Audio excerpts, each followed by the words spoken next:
मुख्यमंत्री भूपेश बघेल आज पाटन क्षेत्र के कुरुदडीह के प्राथमिक विद्यालय स्थित मतदान केंद्र में जाके अपन परिवार के जमो सदस्य मन संग वोट डालिन। ए बेरा में मुख्यमंत्री भूपेश बघेल जीत के दावा करत कि इनके एदारी 75 से ज्यादा सीट कांग्रेस ला मिले के संभावना है।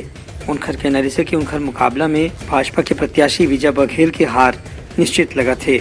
मुख्यमंत्री के कहना से कि किसान, आदिवासी, महिला, युवा, बेरोजगार मन पर 5 बछर में कांग्रेस के सरकार जौन जौन योजना चलाई से उमन मन ला सीधा लाभ पहुंचाए के कोशिश करी से वही पाए के एदारी मतदाता मन बड़ संख्या में मतदान केंद्र में पहुंच के अपन वोट डाले के अधिकार के इस्तेमाल करत हैं। एक से साफ संकेत मिला थे कि कांग्रेस के सरकार एक गाँव फिर पूरा बहुमत के साथ में बने के संभावना है।